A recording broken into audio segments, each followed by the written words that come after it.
السلام عليكم ورحمة الله تعالى وبركاته. مرحبا بكم الإخوان والأخوات في هذا الفيديو الجديد. هذا الفيديو اللي غنتكلموا فيه على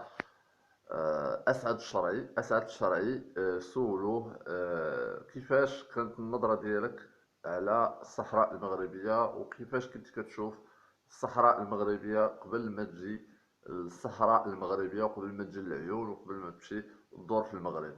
غادي نسمعوا اشنو قال على هذا السؤال هذا، لأنه كان سؤال مهم بالنسبة لينا حنا كمغاربة، وكذلك بالنسبة لأسعد الشرعي، لأنه بين بزاف ديال الأمور، أو خلى الكابرانات والأتباع ديالهم أنهم يعيشوا رعب حقيقي جدا، سواء على مستوى وسائل التواصل الاجتماعي وخاصة التيك توك، أو على مستوى اليوتيوب، أو على مستوى الفيسبوك، أو إلى غير ذلك. أن هذا السيد أو هذا الرجل هذا كان له الفضل في تحقيق بزاف ديال الامور الخاصه بالصحراء المغربيه. غادي نسمعوا ونشوفوا اشنو قال. السلام عليكم ورحمة الله. وكما أقول يا 700 مرحبا لإخواني في المغرب عموما وفي مدينة العيون خصوصا.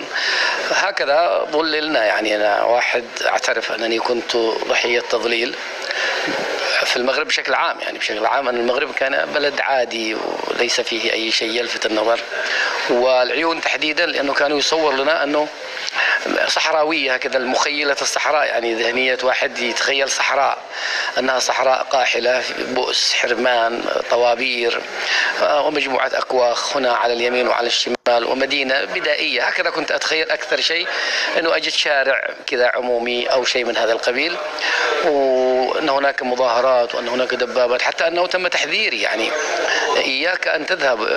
حذروني أولا إياك أن تذهب إلى المغرب، فلما أتيت المغرب قالوا إياك أن تذهب إلى العيون.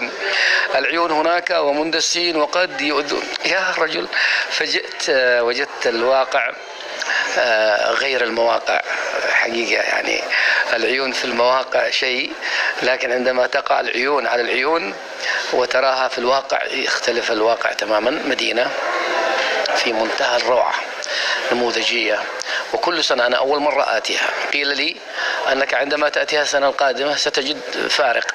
وهكذا الذين اعتادوا أن يأتوا إلى العيون يقول لي اللي مشوا معي والذي رافقوني هنا، يقول لك هذا الشارع لم يكن موجودا، هذه المنشأة لم تكن موجودة قبل سنة. يعني البلد في نماء، وما كنت أتصوره اختلف تماما. لذلك الذي لديه نظرة مغلوطة عن العيون أو ما يروج لها من يريدون أن ينالوا من هذا الإقليم، أو يريدوا فصله عن أصله وعن عمقه الاستراتيجي المغربي، عليكم أن تأتوا وتروا بأعينكم. أنا كنت أظن أنه لا يوجد صحراوي إلا وهو انفصالي، فوجدت العكس. وجدت الصحراويين الأصل هنا، وما غيرهم مجرد تقليد، يعني مجرد ناس مهجنين مبرمجين مؤدلجين لجهات يعني منكوبة. هؤلاء أقول لهم بصراحة، أنا قلت لهم أمس في البث المباشر، والله أنكم مغضوب عليكم، مغضوب عليكم، أمكم داعي عليكم تقريبا، أو عليكم مصيبة، محرومون أنتم. يعني واحد يذهب يعيش في مخيم ويرفع شعارات أن يحرر ناس داخل العيون عايشين في عمارات وفي بيوت. يعني الوضع معكوس والوضع مغلوط، واعتقد انهم ضحيه. ولكن الاخوه الصحراويون الاصليين، لانه اختلطت الحابل بالنابل، اختلط في المخيمات، لا تستطيع ان تميز انت الصحراوي من غير الصحراوي.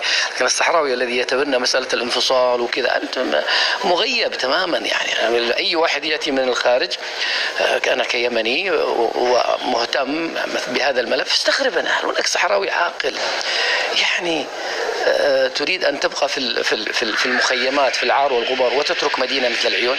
لو أن الطرف الآخر الذي يتبناك أوجد لك تنمية لقلنا هو كذلك. أنت 47 سنة وأنت في مخيمات، بينما هذه الدولة تدير صراع الحفاظ على الهوية، على الحفاظ على وحدة التراب المغربي، وفي نفس الوقت تدير تنمية. وهذا نجاح يحسب لحكام هذا البلد المعطاء الجميل. اذا كما شفتوا أنا طبعا عندما يعني جاوب على بزاف ديال الاسئله، ولكن حنا كنا ما عارفينهاش، واللي هي الاسئله المتعلقه بالعيون وبالصحراء المغربيه، وخاصه فيما يتعلق بالتنميه بالتحديد.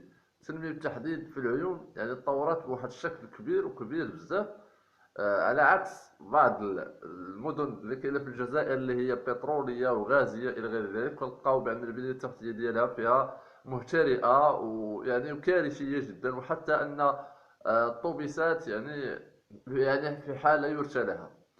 لذلك فهذا الشخص هذا أسعد أشعري يعني كان عنده الفضل في أنه يبين الحقيقة لبعض العرب اللي كانوا مغيبين تماما، وخاصة يعني بداو الناس كيعرفوا بأن هاد الجزائريين أو هاد الانفصاليين ديال البوليزاريو ما هم إلا شرذمة تحاول أن تخلق دولة من لا شيء. إذا تحية للأسعد الشرعي، وكنشكروه من هذا المنبر هذا، وكنتمنوا ليه الحياة السعيدة إن شاء الله.